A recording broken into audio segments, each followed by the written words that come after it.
Hi everyone, welcome back to Colleen's Cozy Corner, where it is time for a long overdue book review. So, I know it's been a few weeks since I did my last book review, so today I have not one, not two, but three books to review. So, let's get right into it. So, the first book I'm going to be reviewing is Do Not Disturb by Frida McFadden, and as always, I'm going to read the description first. Quinn Alexander has committed an unthinkable crime. To avoid spending her life in prison, Quinn makes a run for it. She leaves behind her home, her job, and her family. She grabs her passport and heads for the northern border before the police can discover what she's done. But when an unexpected snowstorm forces her off the road, Quinn must take refuge at the broken-down, isolated Baxter Motel. The handsome and kindly owner, Nick Baxter, is only too happy to offer her a cheap room for the night. Unfortunately, the Baxter Motel isn't the quiet safe haven it seemed to be. The motel has a dark and disturbing past, and in the dilapidated house across the way, the silhouette of Nick's ailing wife is always in the window, always watching. In the morning, Quinn must leave the motel. She'll pack up her belongings and get back on the road to freedom. But first, she must survive the night. Do Not Disturb is a Hitchcock-style psychological thriller that will keep you tearing through the pages until you reach the shocking conclusion. So I'm going to start off by saying I did rate this 4 stars. I did really enjoy this book. I know I've mentioned in the past that I feel that a lot of thrillers are very predictable nowadays. And I will say this one, I did not feel was predictable at all. I feel like everything was happening so fast that by the time you were like starting to have a thought on something, there was a twist. And you were about to have a thought on something, and then something else popped up. So it definitely kept me like wanting to read. I did this as an audiobook, and I think I listened to this in like I worked a night shift, and then I finished it the next day during my regular shift at work. So it was like I couldn't stop listening to it because I needed to know what happened, because it was like things just kept changing and like it just kept adding new elements that you were like, oh shoot, so it can't be that person because of this. So it was really good. It was so fast paced that it almost like didn't give you a chance to come up with a theory. There is one kind of like overarching mystery throughout. So this is broken up into kind of 3 parts, where we hear from Quinn and then Quinn's sister, which I'm forgetting her name. I read this a couple weeks ago, so I don't remember what Quinn's sister's name is, and then the wife. So you kind of hear the same story from the 3 different perspectives, starting from when Quinn kills her husband. I mean, that's right in the title. That's how the book starts. It starts right out the gate with she stabbed her husband. Basically, the cops are here, and she has to lie to them, and she's killed her husband. So it starts off with Quinn's perspective and her, fleeing and running away. She gets to this hotel, and she, there's this mystery where some girl was murdered in the hotel long ago, and not long ago, it was like a few years ago, and the hotel seems kind of weird. There's only this one fortune teller lady that she lives there, and just this one guy that lives there, and it's kind of like creepy vibes. It kind of was giving me like the Banks Motel, which I kind of like get with like the Baxter Motel. It's kind of like similar, and like Hitchcock. I'm pretty sure. Am I making that up? Okay, yeah, it is. Psycho was a Hitchcock film, so like it was definitely giving those vibes. I was like, oh, that's definitely this creepy innkeeper guy, whatever. So we're hearing Quinn's story about being at the motel, and then all of a sudden she gets stabbed, and you're like, what? She's like about to leave. She had kissed the guy at the motel, which was kind of weird from Quinn. Like, I don't know why she kissed him. It was that part to me made no sense. But she kisses him, then she's trying to leave, she gets stabbed. And at this point, I'm thinking, oh, it was the crazy wife. Like, you're supposed to think it's the husband, but it was the wife. And she's not, kind of like Verity, spoiler for Verity, where she's like not actually as sick as she's kind of making herself out to be. So that was my thought immediately. So I'm like, oh my god, she got stabbed, what's gonna happen? And then it switches to the sister's perspective. And then when we start the sister's perspective, we kind of start back to when Quinn called her when she was in the car, and we kind of move forward from there up until the sister, she goes to the motel trying to find her. And we kind of start uncovering that while Quinn thought they were super close and like she loved her sister so much, let me try and figure out the sister's name. Okay, Claudia. So the sister is Claudia. So now we're in Claudia's perspective. We kind of learned that Claudia has a lot of resentment for Quinn because Claudia had to take care of Quinn. I can't remember exactly what happened to the parents. I'm assuming they died, but I don't exactly remember. But I just remember that Quinn kind of had to give up a lot, or Claudia had to give up a lot to take care of Quinn, and she kind of resents her for that. So we kind of learn all of this, and then we learn. So the reason that Quinn killed her husband is because he was having an affair. And he accused her of having an affair, but then she kind of knows that he was having one. And it turns out he was having an affair with her sister, Claudia, because Claudia always thought that he was too good for Quinn or whatever. And she kind of like low-key hated her husband. I was like, oh my god, I did not see that coming at all. Like, for sure did not think that the sister was going to be involved with the husband. So we realized that Claudia is like mad that Quinn killed her lover because she was having an affair. So that was crazy.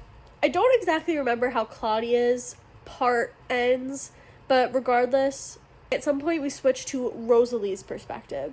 So at this point in the book, I was definitely thinking that Rosalie she's the one who stabbed Quinn for kissing her husband. She's the one who killed the other young woman who lived at the motel shortly for having an affair with her husband, or what she presumed to be an affair with her husband. So that's what I'm thinking at this point. So we go into Rosalie's perspective, and we learn that she has multiple sclerosis. Before that, we kind of hear about their like romance and how it was kind of like very whirlwind, and they found each other really fast, fell in love very fast, and kind of moved to marriage very fast. And then she gets pregnant. They want to have a really big family, but she gets pregnant and has a miscarriage, and then gets diagnosed with multiple sclerosis, and is basically told that having children would be really dangerous for her. And then she just basically continues to spiral, and she gets very depressed, and this causes her condition to worsen. She becomes paralyzed, and Nick, is that his name? I forgot everyone's names other than Quinn. Yeah, Nick, he's the basically the owner of the hotel. He tries to tell her, like, keep working. Like, she worked at a diner they own. He tries to encourage her to keep working. He tries to keep showing her that he loves her, still loves her, regardless of her diagnosis. And she's just basically resisting it, which kind of just continues to make her worse and make her more depressed. And basically it gets to a point where she can't really move by herself. She needs Nick to basically do everything for her. And she just watches him through the window at the motel. They live, like, across the street. So that's basically her perspective. And then we get to the point where she sees Quinn arrive and whatever happens with Quinn. And then she sees Claudia arrive, and all of that happened with Claudia. And we get to a point where somebody is running up the stairs trying to get to Rosalie, but obviously she can't, hide or anything because she's stuck in a wheelchair. So we learn that it's Claudia that is coming to kill Rosalie because Claudia is the one that stabbed Quinn at the end of Quinn's little chapter. So Claudia thinks that Rosalie was a witness to that crime. So she's going up there to basically take care of the witness. And then Nick comes, he saves the day. The police come, they arrest Claudia. And then we kind of do like a flash forward into everybody's lives. I'm not gonna lie, don't remember the flash forward for anyone's life other than Rosalie and Nick. Basically, Rosalie realized that if she wants to get better, she needs to, have a new mind frame and kind of want to get better.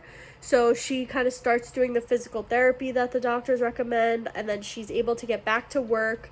They end up getting pregnant, they're gonna have a baby, and it's kind of like a little happy ending, I'm not gonna lie. For it being such like a thriller, like crazy, lots of stuff going on, it does kind of have a happy ending, at least for them. I don't remember if it was a happy ending for anyone else.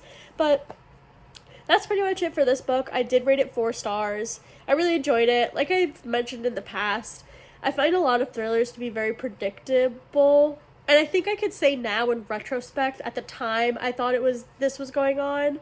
But while I was reading the book, there was no time for theories and thinking one thing, because you would think it for a split second and then something else would happen that you'd think something different. So I could definitely not tell all the different theories I had throughout the book because there were so many. But definitely never suspected Claudia being the bad guy, basically. Yeah. Oh, and I think we find out at the end. Let me verify this. Okay, yeah. So the whole time we keep hearing about the girl in room 201, Christina, who got murdered. And that's kind of like a background thing that kind of makes the motel like creepy, and you kind of assume, see, you kind of go back and forth, because at sometimes I was thinking it was Rosalie and at other times I was thinking of Nick, but you kind of go back and forth with one of them killed her because of the affair. But then in the last part, Greta, who is the old woman, the psychic lady who was living in the motel, she comes to Rosalie and she's like, oh, I'm saying goodbye, I'm leaving the country. I just want to tell you, I killed Christina. And she basically goes into like, Christina was going to ruin your marriage, so I did what had to be done. I took care of her. I killed her, blah, blah, blah, blah. And then Rosalie is like shook. And by the time she like goes to call the police, Greta's gone and she flees. So that was crazy. I definitely did not see that coming. I just assumed that was kind of going to be like an unanswered question at the end. We were just going to have to decide for ourselves whether we believed if it was Nick or Rosalie based on how it ended. But then when they revealed that it was Greta, I was like, oh my god, not Greta. I definitely didn't see that coming. But yeah, really good book. It was a pretty good thriller. I know I just spoiled it all, so hopefully you read the book first and then came back and watched this. So let's move on to our next book. Alright, so next we have The Hunting Wives. This is The Hunting Wives by May Cobb. I'm going to read our description. The Hunting Wives share more than target practice, martinis, and bad behavior in this novel of obsession, seduction, and murder. Sophie O'Neill left behind an envy-inspiring career and the stressful, competitive life of big city Chicago to settle down with her husband and young son in small town Texas town. It seemed like the perfect life with a beautiful home in an idyllic rural community. But Sophie soon realizes that life is now too quiet and she's feeling bored and restless. Then she meets Margot Banks, an alluring socialite who is part of an elite clique secretly known as the Hunting Wives. Sophie finds herself completely drawn to Margot and swept into her mysterious world of late-night target practice and dangerous partying. As Sophie's curiosity gives way to full-blown obsession, she slips further away from the safety of her family and deeper into this nest of vipers. When the body of a teenage girl is discovered in the woods where the Hunting Wives meet, Sophie finds herself in the middle of a murder investigation and her life spiraling out of control. I gave this book 3 stars. I'm not going to go too much into this plot because there's like a lot that happens in this book. Some of you may know that this is also a series on Netflix, and I'm gonna say off the bat, typically people who read books enjoy the book better than the movie, just because in a book you get a lot more motivation than you do in a movie or a TV show, just because in a book typically you're hearing from the person's perspective. So in this book you're hearing it first person from Sophie, like we're in Sophie's head. But I will say with this book, I liked the TV show way better.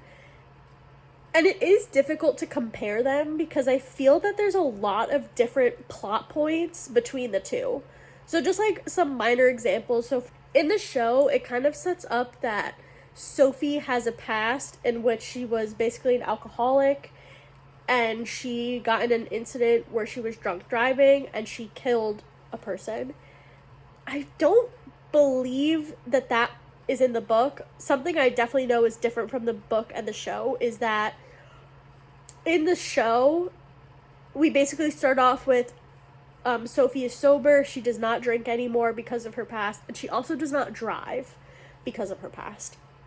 That is not an element in the book. And I feel like that is a rather important element in the show because it kind of leads to arguments between Sophie and her husband that are not that they're non-issues in the book because he kind of gets upset with her for being out late, but at the same time, it's like, it doesn't matter if she's just out late. Like, she's coming home still. But, like, in the show, her drinking was such, like, a temptation for her that it kind of, like, made a very big deal that she was hanging out with these hunted wives and drinking and basically going behind her husband's back. Also, a kind of, like, minor but big deal difference is in the show, Sophie's husband works with Jed, which is Margot's husband, and he basically encourages Sophie to befriend Margot because, like, this is my boss, like, you should be friendly with his wife, like, we should be able to hang out and stuff. Or in the book, I feel like they don't even mention what Jed, like, what, Graham, I think that's his name, they don't even mention what he does. If they do, it's like an offhanded comment, doesn't really mean anything, where in the show, I feel like that is a big point that Graham and Jed work together. Also, something that I feel is different, in the book, you can tell that Sophie wants Margot. Like, from very early on, Sophie is very infatuated with Margot, and she is the one that's, like, basically seeking her out and starts getting the obsession, like it says in the blurb here.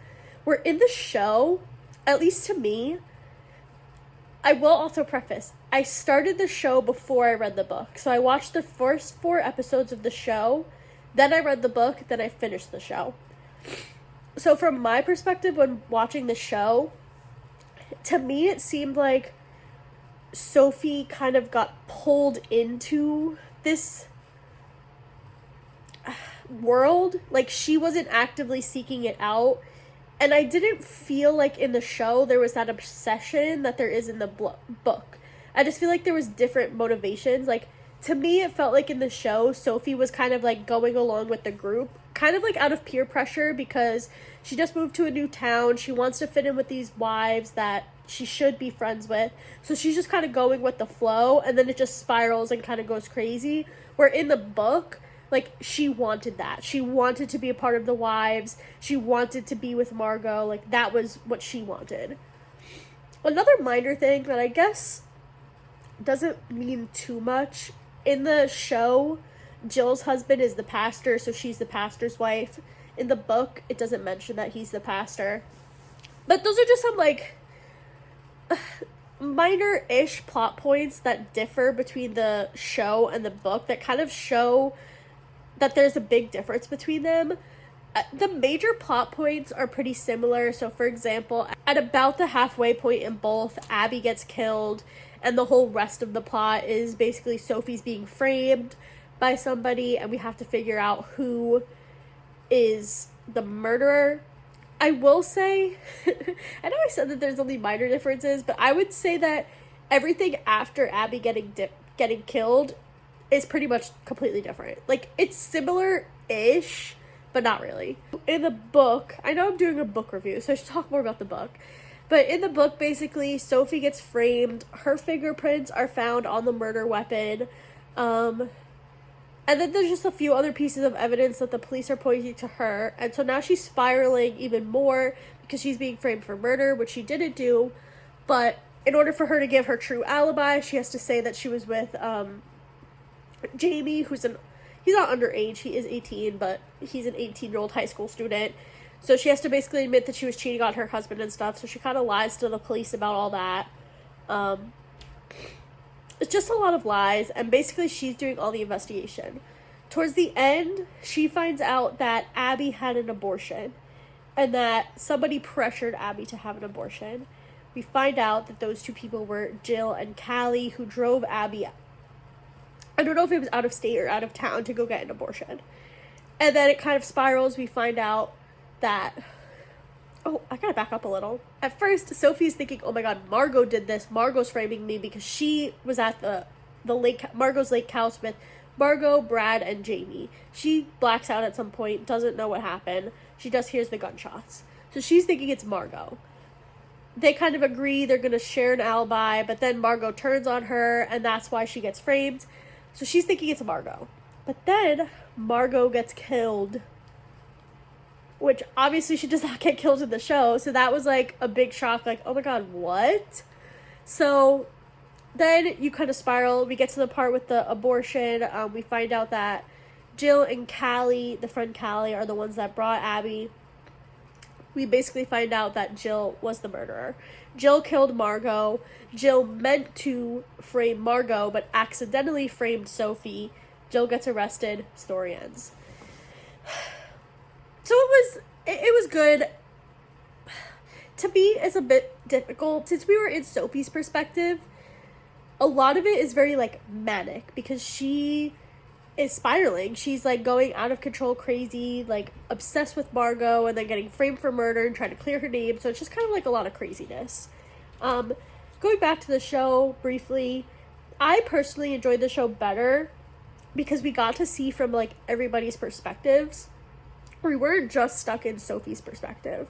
So we got to see kind of everybody, how they reacted to situations rather than just what Sophie saw people reacting to. So I really liked being able to see, like, Margot and Callie when Sophie wasn't there, or Jill and Brad when Sophie wasn't there. So that is kind of why I like the show better. In this case, I feel like the show offered more perspective than the book did, being in first person, which I enjoyed. Briefly going back to the show also, completely different ending. There's this other character that gets introduced, which is Pete, I believe, the pastor, he, in my opinion, takes the form that Sophie had in the book, where he is obsessed with young girls. He's probably in his, like, late 20s, maybe early 30s, but he's obsessed with Abby, and we find out he's obsessed with this other girl, Casey, who goes missing earlier on the show. She's not in the book at all. So we kind of find that he has this obsession with young girls, and he basically wants, since he's a pastor, he kind of uses that authority all over these girls to try and manipulate them to want to be with him. We find out at the end that he had kidnapped 2 girls, Casey being one of them, and was basically trying to bring them away to, I don't know, I guess be one of his wives. So you kind of think that he killed Abby, but then he kills himself, so you can't really use that as evidence. Then there's still this thing where Sophie learned from Pete that Brad told Pete that his girlfriend got an abortion. So obviously, Sophie takes this as being Abby. So then it gets put on Jill, where they think Jill is the one that killed Abby. So Callie and Margot go to Jill's house, and then when they get to Jill's house, they see Star, who is Abby's mother, who also is not in the book, was killed. And basically Jill is like, she was gonna kill me, she was going crazy. And at this point, they think that Jill killed Abby. So then they kill Jill out of self-defense, because Jill was gonna kill them. So then Jill's dead. They tell the police are like, okay, case closed. Jill killed Abby. She's dead now, so we're all good. But at the end, Sophie makes a shock realization that, this is a little bit, not graphic, but probably a little TMI, but early in the show, I guess, I don't remember this because I watched it kind of at 2 different points. Sophie had asked Margot, can I borrow a tampon? And Margot said, oh, I can't use tampons. And then later in this last episode, Sophie is at Margot's house. She's, like, looking for something in one of the drawers, and she finds tampons, and she's like, I thought you couldn't use tampons. And she was like, oh, yeah, I can. I never said that, girl. What are you talking about? And then Sophie realizes that Margot's the one that had the abortion, not Abby. So Margot's dad secretly had Margot. There's this whole other underlying story where Margot kind of came from a very poor background, very, like, troubled childhood type. But we find out that basically her father had herself and her brother, and it was a secret family, basically. He was hiding it from his wife. So Margot went there, Margot made her brother and her dad be her fake alibis because she's the one who killed Abby. It was crazy. It's very difficult to explain because there's just so many characters and so many, like, moving parts, but yeah, I really enjoyed the show. The show ends basically with Sophie confronts Margot about killing Abby, and Sophie had Margot's brother was threatening Sophie, so she ran him over and pushed him off a cliff. That's how the show ends. I know there's a season 2 coming, so I'm excited for that. sorry if my explanation was a little bit convoluted. The show itself is a little convoluted. It's definitely the kind of show you have to like watch. You can't just like have it on. There's just so many characters and so much happening. You have to like really pay attention. But I definitely recommend the show. I think the book was good, just not great. That's my opinion. Alright, and now we're going to head on to our third and final book. This is Just for the Summer by Abby Jimenez. Justin has a curse, and thanks to a Reddit thread, it's now all over the internet. Every woman he dates goes on to find their soulmate, and the second they break up. When a woman slides into his DMs with the same problem, they come up with a plan. They'll date each other and break up. Their curses will cancel each other out, and they'll both go on to find the love of their lives. It's a bonkers idea, and it just might work. Emma hadn't planned that her summer assignment as a traveling nurse would be in Minnesota, but she and her best friend agree that dating Justin is too good of an opportunity to pass up, especially when they get to rent an adorable cottage on a private island in Lake Minnetonka. It's supposed to be a quick fling just for the summer, but when Emma's toxic mother shows up and Justin has to assume guardianship of his 3 siblings, they're suddenly navigating a lot more than they expected, including catching real feelings for each other. What if this time, fate has actually brought the perfect pair together? I gave this 5 stars. If you watched any of my shorts or TikToks while I was reading this book, you'll know how much I love this book. This book was so good. I did read this before I read the other 2 books in the series. I did not realize that there was connected books. I kind of realized after the fact that while they're connected, it's basically just that they share characters, but you don't necessarily need to have read the previous books to understand the plot of the current book. I'm reading the first book now, and I'm realizing that I would have realized some things a lot sooner. For example, Amber, the toxic mother of Emma, is in book 1, being a toxic mother to Daniel, who is Emma's half-brother, which to me was like, oh my god, she's a half-brother, but had I read the first book, I would have known the whole time, basically. But anyway, I love this book. To me, this was the perfect romance book. I don't know. I just can't even say much else. Just go read this book. I really, truly loved it. It was really the perfect romance book. It was kind of like a friends to lovers in the best way possible. It was just so cute. I just literally loved it. I love this book. 5 stars. That's all I could say. I did, while I was reading this, towards the ending, was getting a fear that they were not going to end up together, and I would have literally cried if they did not end up together. I was so invested in them. To me, I said this in one of my TikToks and shorts, Emma, I think, is one of my favorite book characters I've ever read, just because of how, I don't know, I feel like how unique she is. This is kind of weird to say, but I feel like a lot of book characters are very selfish, and I think that's because when you're reading something and you're in somebody's head, basically, you kind of hear their self-motivations. But in this book, Emma is so selfless. Like, it's actually crazy. I feel like she's such a unique book character, at least that I've read, and I just loved that.